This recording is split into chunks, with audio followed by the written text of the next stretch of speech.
Alright, so I thought I would make this quick video for anybody who might be having a little bit of difficulty with getting that first Z, with Z leveling.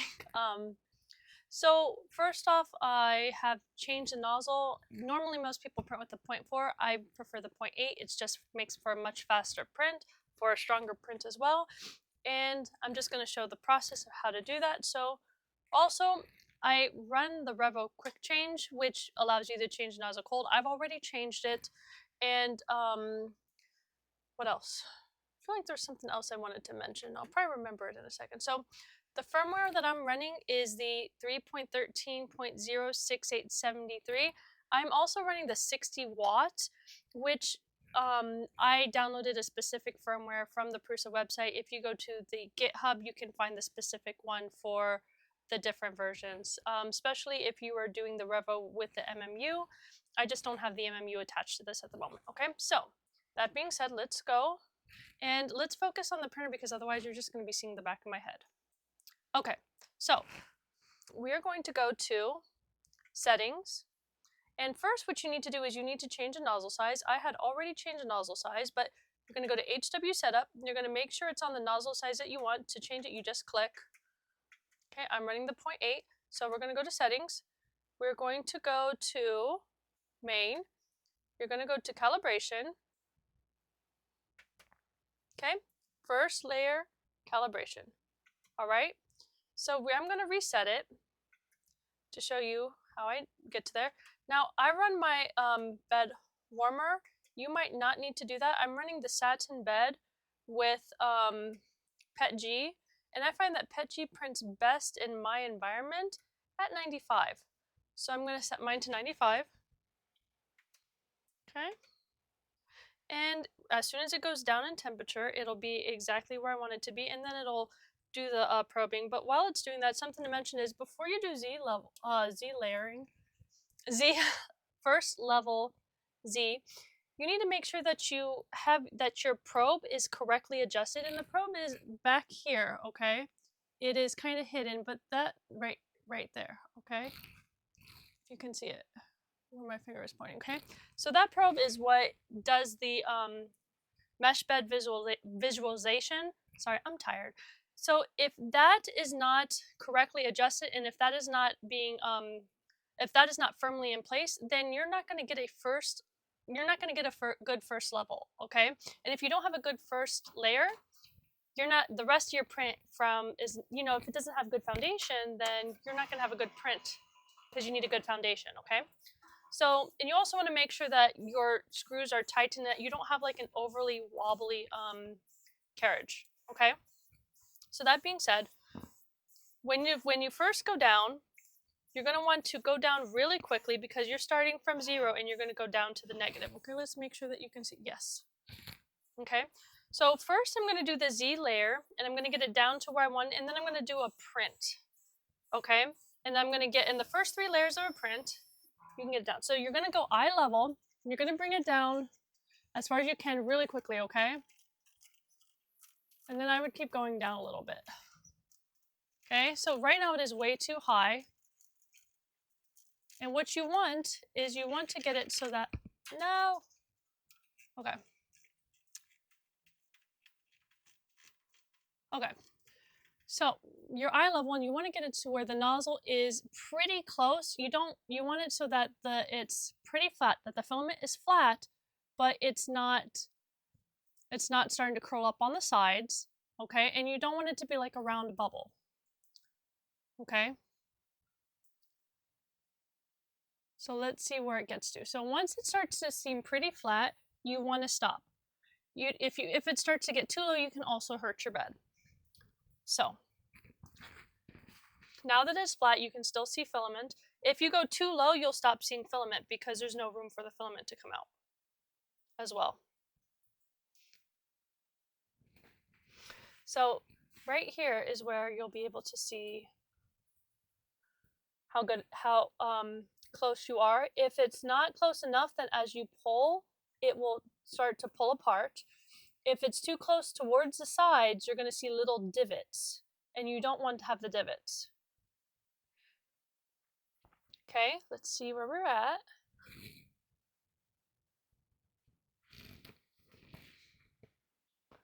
And that'll be done in like 2 seconds. Okay. So, right here, this kind of looks kind of nice. You can see it. Okay.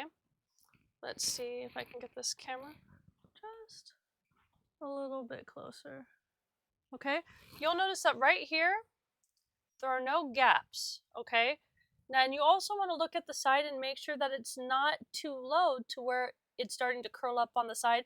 And what you will see is if it's starting to get too low, you'll see like little parts that are upraised. Okay.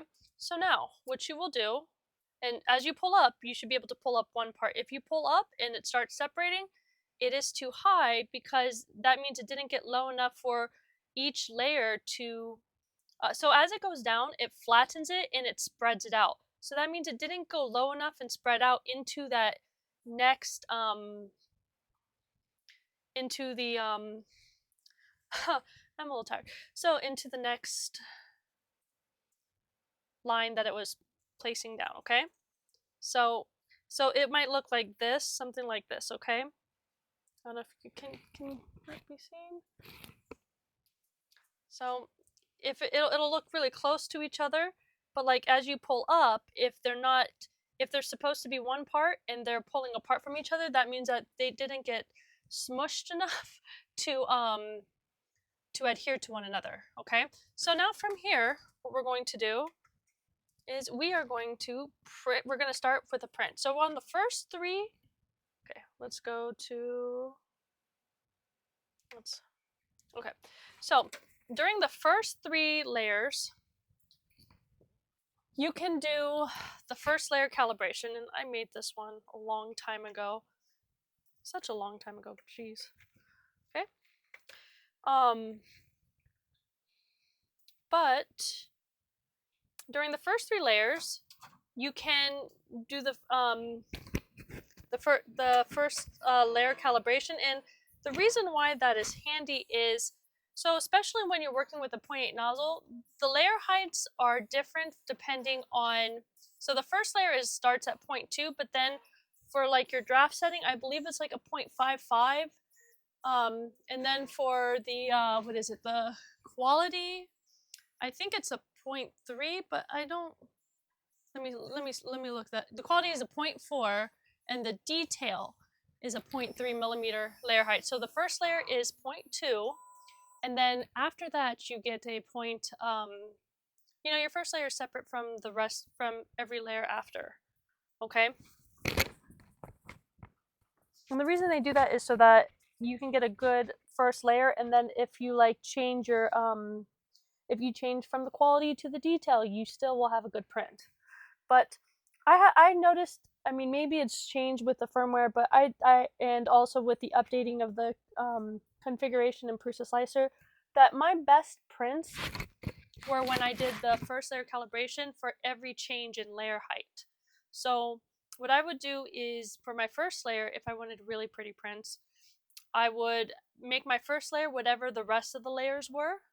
So if like I noticed that like for the quality print it's a 0.4, I would make my first layer 0.4, and then I would Z level it, okay, to the 0.4, and I would have a really pretty consistent print all throughout. Now it's been a while since I've had the 0.8 on this printer, and I have done the firmware update, and they have come up with updates to the 0.8 and the 0.6 because a lot more people are finally starting to use them. I've been using the 0.8 nozzle for about 2 years now, and it's been really great for me, especially on the bigger prints, like for organizers and things like that. But they're starting to come, a lot more people are starting to use them, so they're getting better. Most people typically stayed with the 0.4. So okay, right here. So this is a file I made in the Prusa Slicer. It's just a very simple thing. And what we're looking for is, I put down like a very simple object, like a flat, so I took a peg thing, whatever it was, and then I flattened it, and I have little negative volumes in there. And what you're looking for is where there are the negative volumes, where you see like a circle and a square, when these lines go to intersect, or not to intersect, but when they go to meet, are there little gaps in between? So we want to make sure that there are no gaps. If there are gaps still, then you want to go closer. If you notice that if you start to see little divots towards the side, then you want to bring it up a little bit. Okay, and let's go back so I can show you how that right there has showed up. Like when you first start, it won't show up until the first 3 layers, and then after the first 3 layers, it disappears. Okay. Now, these right here are where seams are, and I have to go in and look at my retraction and de-retraction settings because I was messing with that a little bit. But sometimes when you have seams, especially with PETG, you will get like these really weird lines. So I had it turned off, and then I'm just messing with it because I really like to get my settings like as perfect as possible. But that's something that I'll work on later on. Let me see if I can get it closer so that you can see what I see. And that is what my first layer is looking like.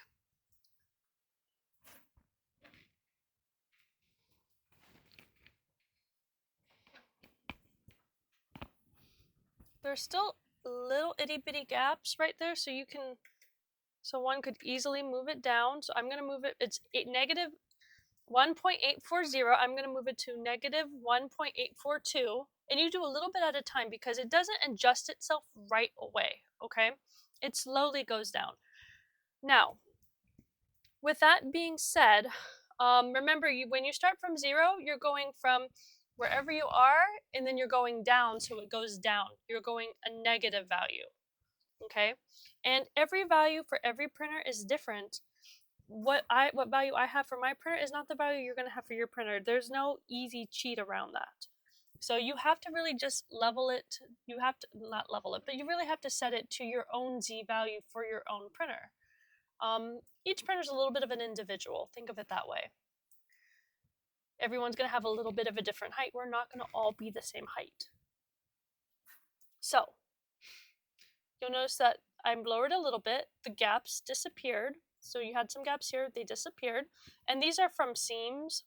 And those are, I was messing with my retraction and de-retraction settings because I wanted to change it. And I did change to where the outside perimeter is printed first because I am playing with settings again. But you'll notice that here, there are the little gaps. And then as I changed it, they go away. Now you will always want to check, especially with the bigger size nozzles, that your second layer and your third layer also look nice, because starting from the 0.2, like I said, my best prints I noticed were when I did the Z leveling for the first layer height was the same as every layer height after, okay? So let's see how the second layer turns out. And you can adjust it up to the 3 layers, okay? So that being said, this is I'll show this print. This is a very famous, it's a very well-known print. It's called the Devil's Kiss. It's a dice tower, and this is a 0.8 nozzle, okay? And it was I think 11-hour print. And I think originally when I had the 0.4, it wanted to be like 20 hours, and I was like, no, I'm not gonna wait 20 hours because I'm impatient. So this is a 0.8 nozzle, and then I put, I have like some rubbing paint. I was like, I'm gonna add a little bit of rubbing paint to it just to be fun. And actually it's kind of nice that the rubbing paint did stick a little bit better to the PETG than I thought it would. So it seems to have held. So yeah, this is a 0.8. You can see a little bit of the layer lines, but you know, for the most part, it's not that big of a deal. So this is a 0.8. Okay, and I think I did this on the detail, which was the 0.2 layer height, and I had every layer be the same for this one. Okay, and you notice that it's not that bad. And this is a 0.4, and you'll notice that it is just, there's a lot more, you can't see the ridges as much. Okay, so, and the reason why it says, is it food safe, is if you're in any of the groups Every time people do a print, they will always ask, is it food safe? Well, probably not, but there are ways around it. You can add, like, if you make something, you can put like wrap it, like put like saran wrap so that it's not touching your food. Like, there are ways around things. But is it food safe? No. And I made this one in the slicer, and it just kind of it balances on its own. So, and you can see what it looks like. The second layer looks fine. It's not the best, and for me, for the 0.8, what I still like doing is I still like having my first layer set as whatever it is, and then printing every print at that layer. So since this is a 0.4 in the Prusa slicer, I would set this to 0.4, and I would have first layer and every other layer be the same, and I would just do the first layer Z for that one. And then you get pretty good prints, but this will give me a pretty good print too. So it just depends on how nitpicky I am, and you know, how perfect is this a gift, or is this something I'm just printing functionally for me? And that's going to change how I go about the print, you know. If it's as a gift, then I'm going to make sure I have it like I said, my pretty prints, I don't necessarily keep them. I give them as gifts. But I do a lot of functional, like drawers and drawer organizers, because, you know, life is much easier when you have organizers. And I do like different mods, like my desk. I use these rolling shelves, and my desk are on the rolling shelves, but instead of like drilling into the wood, I instead bought like a monitor mount, and it goes on like one of those metal rods. But instead of using the metal rod that came with it, I'm using the here. I'm using the siding, but what I did is I printed the insert that goes into that mount, so I didn't have to make a hole. And plus, whenever you use those, they always tend to, either you have to make a hole in the nice desk, or you have to like deal with them always wobbling. And I was like, no, I kind of didn't want anything on my desk, so I made a really nice, you can see it over here, I don't know, it's over here, and then my computer's on the other side, but this right now is not going to move. I don't feel like moving the cart, so if someone's interested in seeing it, maybe I'll show that, but I doubt anyone's interested. So this is the first, you can do it for the first 3 layers. See, right now it disappeared. And also the print is done because I just made this for that. So you'll notice that, and also this filament is old. This is why I do recommend only getting the filament that you can use within about a month and leaving out, especially if you live in a humid area. I do. So like the humidity hasn't been too bad. It says the high has been 37, but you know, it just depends on your situation. I have a dehumidifier. You can kind of see it right there. Like if I pull that out, that's filled with water. Okay. So, and I think I empty about once every other day. There's a lot of humidity. There's a lot of water in the air here. So that being said, you know, I recommend, if you don't have a good storage, only get enough filament that you'll use within a month. Other than that, try to keep them packaged, try to keep them in a dry spot. So that's how I do my first layer calibration. I hope that helps someone out there.